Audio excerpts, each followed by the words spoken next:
ಆತ್ಮೀಯರೆಲ್ಲರಿಗೂ ಕೂಡ ನಮಸ್ಕಾರ. ಈಗ 2025 ನೋಡಿ, 2025 ನೂತನ ವರ್ಷ ಪ್ರಾರಂಭ. ಹಾಗಾಗಿ ತಮ್ಮೆಲ್ಲರಿಗೂ ಸಹ ಈ ನೂತನ ವರ್ಷಕ್ಕೆ ಶುಭಾಶಯಗಳು. ನೋಡಿ, ಶುಭಾಶಯಗಳು ಅಂದ ತಕ್ಷಣವೇ ಪ್ರತಿಯೊಬ್ಬರಿಗೂ ಕೂಡ ಒಂದು ಸಂತೋಷ. ಪ್ರತಿಯೊಬ್ಬರು ಸಹ ವಿಶ್ವಸ್ತಿರ್ತಾರೆ, wish you happy new year ಅಂತ. ನೋಡಿ, wish you happy new year ಅಂದ ತಕ್ಷಣವೇ ಈ ವರ್ಷ ಪೂರ್ತಿ ಸಂತೋಷವಾಗಿರಿ, ಹ್ಯಾಪಿಯಾಗಿ ಸುಖವಾಗಿ ಇರಿ ಅನ್ನುವಂತಹದ್ದನ್ನು ಪ್ರತಿಯೊಬ್ಬರು ಸಹ ವಿಶ್ ಮಾಡುವಂತಹದ್ದು. ಆದರೂ ಸಹ 2025 ಜನವರಿ ಅನ್ನುವಂತಹದ್ದು ನಾವು ಇಂಗ್ಲೀಷ್ ಕ್ಯಾಲೆಂಡರ್ ಪ್ರಕಾರ ನೋಡುವಂತಹ ಪ್ರಥಮ ದಿನ ಆಗಿರುತ್ತೆ. ಆದರೂ ಸಹ ನಾವು ಇಂಗ್ಲೀಷ್ ಕ್ಯಾಲೆಂಡರ್ ಪ್ರಕಾರ ಹೋದರೂ ನಾವು ಈ ವರ್ಷದಲ್ಲಿ ಹೇಗಿರುತ್ತೆ, ಗ್ರಹಗಳ ಒಂದು ಗತಿ ಅಂದರೆ ಸಂಚಾರ, ಇದರಿಂದ ಆಗುವಂತಹ ಪ್ರತಿಫಲಗಳು ಇವೆಲ್ಲವೂ ಸಹ ನಾವು ತಿಳ್ಕೊಳ್ಳುವಂತಹದ್ದು ಬಹು ಮುಖ್ಯವಾಗಿರುತ್ತೆ. ಹಾಗಾಗಿ ದ್ವಾದಶಿ ರಾಶಿಗಳವರಿಗೆ ಯಾವ ರೀತಿ ಫಲಾಫಲಗಳಿರುತ್ತೆ, ಅದರಲ್ಲಿಯೂ ಸಹ ಮೇಷರಾಶಿಯವರಿಗೆ ಹೇಗಿದೆ ಅಂತ ನಾವೀಗ ನೋಡೋಣ. ನೋಡಿ, 4 ಗ್ರಹಗಳು ಪ್ರಧಾನವಾಗಿ ಸಂಚಾರದಲ್ಲಿ ಈ ವರ್ಷದಲ್ಲಿ ನಾವು ಗಮನಕ್ಕೆ ತಗೊತೀವಿ. ಯಾಕೆಂತಂದರೆ ಎಲ್ಲ ಗ್ರಹಗಳು ಸಂಚಾರ ಮಾಡುತ್ತೆ, ಆದರೆ ಪ್ರಧಾನವಾಗಿ ಜಾಸ್ತಿ ಸ್ಥಿರಕಾಲವಾಗಿ ಸಂಚಾರ ಮಾಡುವಂತಹ ಗ್ರಹಗಳು ಅಂತಂದರೆ ಗುರು, ಶನಿ, ರಾಹು, ಕೇತು ಈ 4 ಗ್ರಹಗಳು ಮಾತ್ರ. ಹಾಗಾಗಿ ಈ 4 ಗ್ರಹಗಳ ಸಂಚಾರ ಸ್ಥಿತಿಯನ್ನು ನಾವು ಮುಖ್ಯವಾಗಿ ಗಮನಿಸ್ತೀವಿ. ಇದನ್ನು ಆಧರಿಸಿ ನೀವು ರಾಶಿಫಲವನ್ನು ಗಮನಿಸುವಂತಹದ್ದಿರುತ್ತೆ. ಹಾಗಾಗಿ ನೋಡಿ, 29ನೇ ತಾರೀಕು ಮಾರ್ಚಿಗೆ ಕುಂಭರಾಶಿಯಿಂದ ಮೀನ ರಾಶಿಗೆ ಹೋಗ್ತಾ ಇದ್ದಾನೆ ಶನಿ. ವೃಷಭ ರಾಶಿಯಿಂದ ಗುರು 30ನೇ ತಾರೀಕು ಮೇ 25ರಲ್ಲಿ ಸಂಚಾರ ಮಾಡ್ತಾನೆ ಮಿಥುನ ರಾಶಿಗೆ. 1 ವರ್ಷಗಳ ಕಾಲ ಒಂದೊಂದು ರಾಶಿಯಲ್ಲಿ ಸಂಚಾರ ಗುರು ಇರ್ತಾನೆ. ಶನಿ 2.5 ವರ್ಷಗಳ ಕಾಲ ಒಂದೊಂದು ರಾಶಿಯಲ್ಲಿ ಸಂಚಾರ ಮಾಡ್ತಾನೆ. ಇನ್ನು ರಾಹು ಕೇತು ಗ್ರಹಗಳು ನೋಡಿ, ರಾಹು ಕೇತು ಅಂತಂದರೆ ಎಲ್ಲರೂ ಭಯ ಬೀಳುವಂತಹದ್ದು.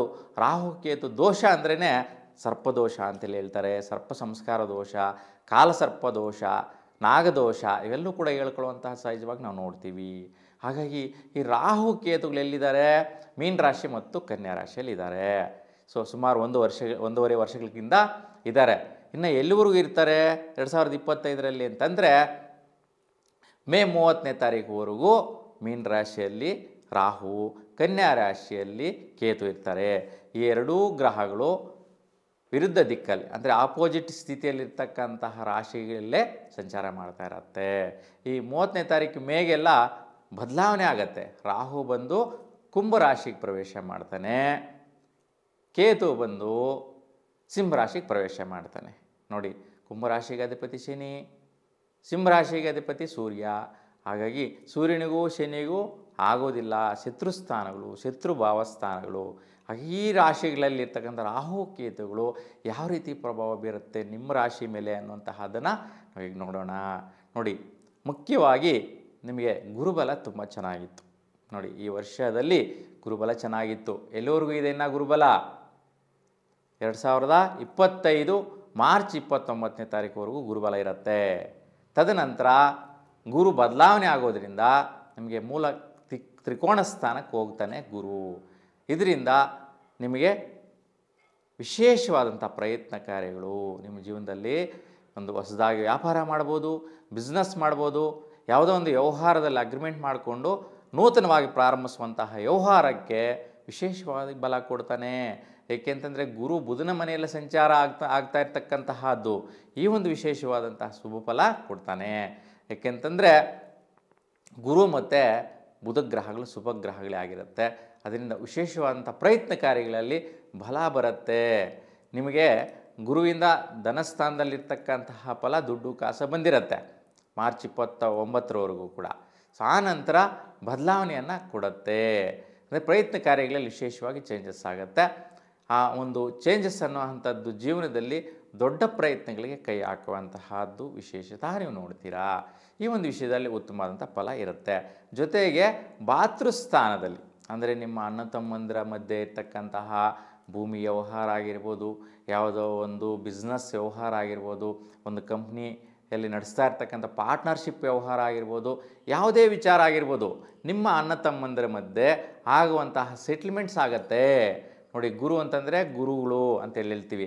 ಹಾಗೆ ಗುರುವೇ ನಿಮಗೆ ಭಾತೃಸ್ಥಾನ, ವಿಶೇಷವಾಗಿ ಪ್ರಯತ್ನ ಸ್ಥಾನಕ್ಕೆ ಬರ್ತಾ ಇರ್ತಕ್ಕಂಥ ಪರಾಕ್ರಮ ಸ್ಥಾನಕ್ಕೆ ಬರ್ತಾ ಇರ್ತಕ್ಕಂಥದ್ದು. ಹಾಗಾಗಿ ನಿಮ್ಮ ರಾಶಿಯವರಿಗೆ, ಮೇಷರಾಶಿಯವರಿಗೆ ಭಾತೃಸ್ಥಾನಗಳೆಲ್ಲವೂ ಸಹ ನಿಮ್ಮ ಪರಾಕ್ರಮ ನಡೆಯುತ್ತೆ. ನಿಮಗೆ ವಿಶೇಷವಾದಂಥ ಬಲ ಬರುತ್ತೆ, ಅನುಕೂಲಗಳಾಗತ್ತೆ. ಇವೆಲ್ಲ ಕೂಡ ಸುಖದಾಯಕವಾಗಿದೆ.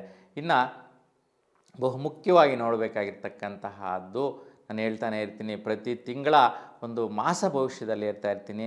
ಕೇತು ಎಫೆಕ್ಟಿಂದ ನಿಮಗೆ ಮಿತ್ರರ ವೈರಾಗ್ಯ, ವೈಷಮ್ಯಗಳು, ಕೇಸು, ಕೋರ್ಟು ವ್ಯವಹಾರಗಳಿರುತ್ತೆ ಅಂತ. ಅದು ಎಲ್ಲಿವರೆಗೂ ಇರುತ್ತೆ ಅಂತಂದರೆ ಮುಖ್ಯವಾಗಿ ಮೇ 30ನೇ ತಾರೀಕುವರೆಗೂ ಇರುತ್ತೆ. ಆ ನಂತರ ಮಿತ್ರಸ್ಥಾನದಲ್ಲಿರ್ತಕ್ಕಂಥ ವೈರಾಗ್ಯಗಳು, ವೈಷಮ್ಯಗಳು, ಸೆಟ್ಲ್ಮೆಂಟ್ಸು, ಕೋರ್ಟು, ಕೇಸು ವಗೈರ ಇವೆಲ್ಲ ಟೆನ್ಷನ್ಗಳು ಬಿಟ್ಟೋಗುವಂತಹ ಸ್ಥಿತಿ ಎಲ್ಲಿಂದ ಮೇ 30ರಿಂದ ಆಚೆಗೆ ಬದಲಾವಣೆ ಆಗುತ್ತೆ. ಪೂರ್ವ ಪುಣ್ಯಸ್ಥಾನಕ್ಕೆ ಬರುವಂತಹ ಕೇತುವಿನ ಪ್ರಭಾವ ಹಿಂದಿನ ಜನ್ಮದಲ್ಲಿ ಮಾಡಿರ್ತಕ್ಕಂತಹ ಪುಣ್ಯಫಲಗಳು ನೀವು ಯೋಗ ಭಾಗ್ಯಗಳನ್ನು ಪಡೆಯುವಂತಹದ್ದು, ಪೂರ್ವ ಕರ್ಮಗಳನ್ನು ತೀರಿಸ್ಕೊಳ್ಳೋ ಅಂತಹದ್ದು ಬರುತ್ತೆ. ಅದು ಸಹ ಸಿಂಹರಾಶಿಯಲ್ಲಿ ಸಂಚರಿಸುವಂತಹ ಕೇತು ಪ್ರಭಾವ. ಇದರಿಂದ ನಿಮಗೆ ವಿಶೇಷವಾದಂಥ ಬಲ ಬರುತ್ತೆ, ಅನುಕೂಲ ಸ್ಥಿತಿ ಇರುತ್ತೆ, ಪಂಚಮ ಸ್ಥಾನ ಒಳ್ಳೆಯದಾಗಿರುತ್ತೆ. ಆದರೂ ಸಹ ಸ್ವಲ್ಪ ಜಾಗೃತಿಯಿಂದ ಇರ್ತಕ್ಕಂತಹದ್ದು ತುಂಬ ಇಂಪಾರ್ಟೆಂಟ್ ಆಗಿರುತ್ತೆ. ಏನಪ್ಪ ಅದು ಅಂತಂದರೆ ನೋಡಿ, ವಿದ್ಯಾರ್ಥಿ ಜೀವನಗಳಲ್ಲಿ ಸ್ವಲ್ಪ ಒತ್ತಡ, ಟೆನ್ಷನ್ಸು, ಪ್ರೆಷರ್ಸು ಇವೆಲ್ಲ ಕೂಡ ಇರುತ್ತೆ. ಮತ್ತು ವಿದ್ಯಾರ್ಥಿಗಳ ಮಧ್ಯೆ ಸ್ವಲ್ಪ ಕೇಸು, ಕೋರ್ಟು ವ್ಯವಹಾರಗಳು ಬರುವಂತಹದ್ದು ನೋಡಿ. ವಿದ್ಯಾರ್ಥಿಗಳು ಅಂತಂದರೆ ಈ ಹೋಗ್ತಾ ಇರ್ತಕ್ಕಂತಹ ಸ್ಟೂಡೆಂಟ್ಸು, ಕಾಲೇಜ್ ವಿದ್ಯಾರ್ಥಿಗಳು ಎಲ್ಲರೂ ಸಹ ಈ ಡ್ರಗ್ಸ್ಗೆ ಅಡಿಕ್ಟ್ ಆಗುವಂತಹ ಜಾಸ್ತಿ ನೋಡ್ತಾ ಇರ್ತೀವಿ. ಬಹಳಷ್ಟು ಜನ ಸ್ಟೂಡೆಂಟ್ಸು ಆ ಥರ ಆಗೋಗಿ ಅವ್ರ ತಂದೆ ತಾಯಂದರು ಆ ಒಂದು ನರಕ ಯಾತನೆ, ಅವರೊಂದು ಬಾಧೆ, ಸಮಸ್ಯೆಗಳನ್ನ ಈ ಒಂದು ಕೋರ್ಟ್ಗೆ ಹೋಗುವಂತಹದ್ದು, ಜೈಲಿಗೆ ಹೋಗುವಂತಹದ್ದು ಸುಮಾರು ಜನ ವಿದ್ಯಾರ್ಥಿಗಳನ್ನ ನಾವು ನೋಡ್ತಾ ಇರ್ತೀವಿ. ಅವ್ರ ತಂದೆ ತಾಯಂದರು ಬಂದು ಗೋಲೈಕು ಅಂತ ಇರ್ತಾರೆ.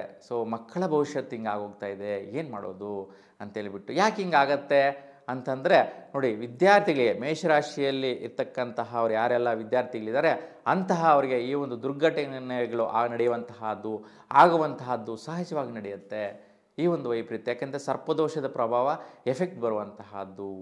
ಹಾಗಾಗಿ ನೀವು ಇನ್ನು ಮುಂದೆ 1.5 ವರ್ಷಗಳ ಕಾಲ ಅಂದರೆ ಮೇ 30ರ ನಂತರ 1.5 ವರ್ಷಗಳ ಕಾಲ, ಮುಂದಿನ ವರ್ಷ ಪೂರ್ತಿ ಅಂದರೆ 2025ರ ಪೂರ್ತಿ ಕಾಲ ಗಣಪತಿಯ ಆರಾಧನೆ ಮಾಡಿ, ಪುಣ್ಯಸ್ಥಳದಲ್ಲಿರ್ತಕ್ಕಂತಹ ಗಣಪತಿ ದರ್ಶನ ಮಾಡಿ ಶುಭದಾಯಕ ಫಲನ ಪಡಿತೀರಾ. ನೋಡಿ, ಇದೇ ವಿಚಾರ ಎಫೆಕ್ಟ್ ಆಗುವಂತಹದ್ದು ಯಾರಿಗೆ ಅಂತಂದರೆ ಗರ್ಭಿಣಿ ಸ್ತ್ರೀಯರಿಗೆ ವಿಶೇಷವಾಗಿ. ನೋಡಿ, ಯಾರೆಲ್ಲ ಗರ್ಭಿಣಿ ಸ್ತ್ರೀಯರು ಈ ವರ್ಷದಲ್ಲಿ ಇರ್ತಾರೆ ಅಂತಹ ಅವರಿಗೆ ಸ್ವಲ್ಪ ಆಪ್ರೇಷನ್ಸ್ ಆಗುವಂತಹ ಜಾಸ್ತಿ ಇರುತ್ತೆ, ಶಸ್ತ್ರಕ್ರಿಯೆಗಳಾಗುವಂತಹ ಜಾಸ್ತಿ ಇರುತ್ತೆ. ಸ್ವಲ್ಪ ಹಾಸ್ಪಿಟ್ಲಲ್ಲಿ ಸಡನ್ನಾಗಿ ಇವರಿಗೆ ಡೆಲಿವರಿ ಡೇಟ್ ಬಂದುಬಿಡುವಂತಹದ್ದು ಅಥವಾ ಪೇಯ್ನ್ಸ್ ಬರುವಂತಹದ್ದು, ಅದರಿಂದ ಸ್ವಲ್ಪ ಆ ಹಾಸ್ಪಿಟ್ಲ್ ಈ ಹಾಸ್ಪಿಟ್ಲ್ ಅಂತ ಸುತ್ತಾಡುವಂತಹದ್ದು, ಸಕಾಲಕ್ಕೆ ಡಾಕ್ಟ್ರುಗಳು ಸಿಗದಿರ ಇರ್ತಕ್ಕಂತಹದ್ದು, ಈ ರೀತಿಯ ಟೆನ್ಷನ್ಸು, ಸಮಸ್ಯೆಗಳು ಬರುವಂಥ ಸಾಧ್ಯತೆ ಜಾಸ್ತಿ ಇರುತ್ತೆ. ಅದಕ್ಕೋಸ್ಕರ ನೀವು ಸಹ ಗಣಪತಿಯನ್ನು ಪ್ರಾರ್ಥನೆ ಮಾಡ್ಕೊಳ್ಳಿ. ಯಾಕೆಂತಂದರೆ ಕೇತು ಗ್ರಹಕ್ಕೆ ಆದಿದೈವ ಬಂದು ಮಹಾಗಣಪತಿ. ಆಗ ಈ ಒಂದು ಪರಿಹಾರ ಮಾಡಿಕೊಂಡ್ರೆ ನಿಮಗೂ ಸಹ ಶುಭದಾಯಕವಾದಂತಹ ಫಲ ಸಿಗತ್ತೆ. ಇನ್ನು ಬಹುಮುಖ್ಯವಾಗಿ ಎಲ್ರಿಗೂ ಕೂಡ ಶನಿಯ ಚಿಂತೆ ಜಾಸ್ತಿ. ಶನಿ ಅಂತೇಳ್ಬಿಟ್ಟು ಭಯ ಬೀಳುವಂತಹ ಸ್ಥಿತಿ ಇರುತ್ತೆ. ಹಾಗಾಗಿ ನೋಡಿ, ಶನಿಯ ಒಂದು ಬದಲಾವಣೆ ಆಗ್ತಾ ಇರ್ತಕ್ಕಂಥ ಮಾರ್ಚ್ 29ನೇ ತಾರೀಕಿಗೆ. ಹಾಗಾಗಿ ಮಾರ್ಚ್ 29ರವರೆಗೂ ಸಹ ನಿಮಗೆ ಲಾಭಸ್ಥಾನದಲ್ಲಿರ್ತಕ್ಕಂಥ ಶನಿ, ನಿಮ್ಮ ರಾಶಾಧಿಪತಿ ಕುಜನಿಗೆ ಶನಿ ಶತ್ರುವೇ ಹೌದು, ಆದರೂ ಸಹ ನಿಮಗೆ ಲಾಭಸ್ಥಾನದಲ್ಲಿದ್ದಾನೆ. ಶತ್ರುಗಳಿಂದ ಕೂಡ ನಿಮ್ಗೆ ಆದಾಯಗಳು ಬರುವಂಥ ಸ್ಥಿತಿ ಇತ್ತು, ಆ ಒಂದು ಯೋಗ ಇತ್ತು, ಬಲ ಇತ್ತು. ಹಾಗಾಗಿ ಮಾರ್ಚ್ 29ರವರೆಗೂ ಸಹ ಸ್ವಲ್ಪ ಪ್ರತಿಫಲದಾಯಕವಾದಂಥ ಫಲಗಳು ಸಿಗತ್ತೆ. ಆ ನಂತರ ಈ ಒಂದು ಬದಲಾವಣೆ ಚೇಂಜ್ ಆಗುತ್ತೆ. ಏನಪ್ಪ ಅದು ಅಂತಂದರೆ, ಮೀನ ರಾಶಿಗೆ ಸಂಚಾರ ಮಾಡ್ತಾನೆ ಶನಿ ಮಾರ್ಚ್ 29ಗೆ. ಆ ನಂತರ ನಿಮಗೆ 7.5 ಸ್ಟಾರ್ಟ್ ಆಗತ್ತೆ. ನೋಡಿ, ಮೇಷರಾಶಿಯವರಿಗೆ ಇಲ್ಲಿಂದ ಪ್ರಾರಂಭ. ಮೇಷರಾಶಿಯಲ್ಲಿ ಇರ್ತಕ್ಕಂತಹ ಅವ್ರು ಯಾರೆಲ್ಲ ಇದ್ದೀರಾ ನಿಮಗೆ 7.5 ಸ್ಟಾರ್ಟ್ ಆಗುತ್ತೆ. ಅಂದರೆ 7ನೇ ಶನಿ ಸ್ಟಾರ್ಟ್ ಆಗುತ್ತೆ. 7ನೇ ಶನಿ ಅಂತಂದರೆ ನಿಮ್ಮ ರಾಶಿ ಹಿಂದಿನ ಮನೆಗೆ ಬರ್ತಾ ಇರ್ತಕ್ಕಂಥ ಶನಿ 2.5 ವರ್ಷ ಇರ್ತಾನೆ. ನಿಮ್ಮ ರಾಶಿಯಲ್ಲಿ 2.5 ವರ್ಷ, ನಿಮ್ಮ ಮುಂದೆ ವೃಷಭ ರಾಶಿಯಲ್ಲಿ 2.5 ವರ್ಷ. ಟೋಟಲ್ಲಾಗಿ ಶನಿಯ ಸಂಚಾರ 7.5 ವರ್ಷಗಳ ಕಾಲ 7.5 ನಡೆಯುವಂತಹ ಸ್ಥಿತಿ ಇದೆ. ಅದಕ್ಕೆ ವೈಪರೀತ್ಯಗಳಿರುತ್ತೆ. ಅದಕ್ಕೆ ಶನಿಯ ಒಂದು ಆರಾಧನೆ ಪರಿಹಾರ ಮಾರ್ಚ್ 21ರ ನಂತರ ಪ್ರಧಾನವಾಗಿ ಮಾಡ್ಕೋಬೇಕು. ಯಾಕೆಂತಂದರೆ ಖರ್ಚುಗಳು ಜಾಸ್ತಿ, ಚಿಂತೆ ಜಾಸ್ತಿ, ಯೋಚನೆ ಜಾಸ್ತಿ, ಅನವಶ್ಯಕವಾದಂತಹ ಕಮಿಟ್ಮೆಂಟ್ಗಳಿಗೋಸ್ಕರ ನೀವು ಸಾಲಗಳನ್ನ ಮಾಡುವಂತಹ ಜಾಸ್ತಿ ಆಗುತ್ತೆ. ನೋಡಿ, ಸ್ವಲ್ಪ ಜಾಗೃತಿಯಿಂದ ಇರಬೇಕು. ಜೀವನದಲ್ಲಿ ಎಡವಟ್ಟು ಮಾಡ್ಕೊಳ್ಳುವಂತಹದ್ದಿಲ್ಲೇ. ನನ್ನ ಟೈಮ್ ಸರಿ ಇಲ್ಲ, ನಾನೇ ಬರಹ ಸರಿ ಇಲ್ಲ, ನನಗೇನು ಮಾಡಿದ್ರೂ ಸಕ್ಸಸ್ ಸಿಗ್ತಾ ಇಲ್ಲ, ಏನು ಮಾಡೋದು ಅಂತ ದಿಕ್ಕೆ ತೋಚದ ರೀತಿಯಲ್ಲಿ ಆಗಿಬಿಡ್ತೀರ ನೀವು. ಅಂತಹ ಮನಸ್ಥಿತಿ ಬಂದುಬಿಡುತ್ತೆ. ಹಾಗಾಗಿ ತುಂಬ ಜಾಗೃತಿಯಿಂದ ಇರಿ. ಯಾಕೆಂತಂದರೆ ಶನಿ ನಿಮಗೆ 7:30 ಸ್ಟಾರ್ಟ್ ಆಗುತ್ತೆ, ಮಾರ್ಚ್ 29 ಓಕೆ, ಆ ನಂತರನೇ ನಾಟ್ ಓಕೆ, ಅಷ್ಟೊಂದು ಫಲ ಇಲ್ಲ, ಬಲ ಇಲ್ಲ. ಅದಕ್ಕೆ ವ್ಯಯ ಸ್ಥಿತಿಯಲ್ಲಿರ್ತಕ್ಕಂಥ ಶನಿಯ ಪ್ರಭಾವ ಕಾಡುತ್ತೆ, ತೊಂದರೆ ಅನುಭವಿಸುವಂತಹದ್ದಿರುತ್ತೆ. ಇನ್ನು ರಾಹು ಬದಲಾವಣೆ ಇರ್ತಕ್ಕಂತಹದ್ದು ಮುಖ್ಯವಾಗಿ ನಿಮಗೆ ರಾಹು ಸಂಚಾರ ಮೇ 30ನೇ ತಾರೀಕಿಗೆ ಬದಲಾಗ್ತಾನೆ, ಮೀನರಾಶಿಯಿಂದ ಕುಂಭರಾಶಿಗೆ ಹೋಗ್ತಾನೆ. ನೋಡಿ, ಇಷ್ಟು ದಿನ ಸ್ವಲ್ಪ ಸುತ್ತಾಟ, ತಿರುಗಾಟ, ಅನವಶ್ಯಕವಾದಂಥ ಖರ್ಚುಗಳು, ವ್ಯಯಗಳು ಈ ಬರ್ತಾ ಇತ್ತು, ಬರುವಂತಹವೆಲ್ಲ ನಿಧಾನ ಆಗ್ತಾ ಇತ್ತು. ನೋಡಿ, ರಾಹು ಬಂದು ಕುಂಭರಾಶಿಯಲ್ಲಿ ಸಂಚಾರ ಮಾಡೋದ್ರಿಂದ ನಿಮಗೆ ಸ್ವಲ್ಪ ದೂರದ ಆದಾಯಗಳು ಮತ್ತು ಪಿತ್ರಾರ್ಜಿತ ಆಸ್ತಿಗಳ ಅನುಕೂಲ ನಿಮಗೆ ಸಿಗತ್ತೆ. ನೋಡಿ, ಲಾಭಗಳು ಸಿಗತ್ತೆ. ಯಾರೋ ತಾತ ಮುತ್ತಾತಂದ್ರು ಮಾಡಿರ್ತಕ್ಕಂಥದ್ದು ಯಾವುದೋ ಕೇಸು ಕೋರ್ಟು ಹಾಕಿರ್ತೀರ, ಆ ಕೇಸು ಜಯಿಸುವಂತಹದ್ದು, ಅದರ ಫಲ ಸಿಗುವಂತಹದ್ದು, ಒಂದು ಪೂರ್ವಿಕರ ಆಸ್ತಿ ಪಾಸ್ತಿಗಳು ನೀವು ಗಳಿಸುವಂತಹದ್ದು, ದೂರದಲ್ಲಿರ್ತಕ್ಕಂಥವು ಹತ್ತಿರಕ್ಕೆ ಬರುವಂತಹ ಆದಾಯಗಳಾಗುತ್ತೆ. ಅದಕ್ಕೋಸ್ಕರ ಸ್ವಲ್ಪ ದುರ್ಗಾದೇವಿ ಆರಾಧನೆ ಮಾಡಿ ಶುಭ ಫಲ ಸಿಗತ್ತೆ. ಹಾಗಾಗಿ ನೋಡಿ, ಈ ವರ್ಷದಲ್ಲಿ ಈ 4 ಗ್ರಹಗಳ ಬದಲಾವಣೆ ಇಷ್ಟು ಪ್ರಭಾವದ ವೈಪರೀತ್ಯಗಳನ್ನ ಕೊಡ್ತದೆ. ಹಾಗಾಗಿ ಬಹು ಮುಖ್ಯವಾಗಿ ಈ ಗ್ರಹಗಳ ಒಂದು ಆರಾಧನೆ ಮಾಡಿ ಮತ್ತು ನಾನು ತಿಳಿಸಿರ್ತಕ್ಕಂಥ ಪರಿಹಾರ ಮಾಡಿಕೊಳ್ಳಿ, ವರ್ಷದಲ್ಲಿ ಶುಭವಾದಂತಹ ಫಲನ ಪಡಿತೀರಾ. ಹಾಗಾಗಿ ಈ ಮೇಷರಾಶಿಯವರಿಗೆ ನಿಮ್ಮೆಲ್ರಿಗೂ ಸಹ ಈ ವರ್ಷ ಪೂರ್ತಿ ಭಗವಂತ ಆಯುಷ್ಯು, ಆರೋಗ್ಯ, ಶುಭದಾಯಕ ಫಲಗಳನ್ನೆಲ್ಲ ಕೊಳ್ಳಿ ಅಂತ ನಾನು ಭಗವಂತನಲ್ಲಿ ಪ್ರಾರ್ಥಿಸ ನಿಮ್ಮೆಲ್ರಿಗೂ ಶುಭವಾಗಲಿ. ನಮಸ್ಕಾರ.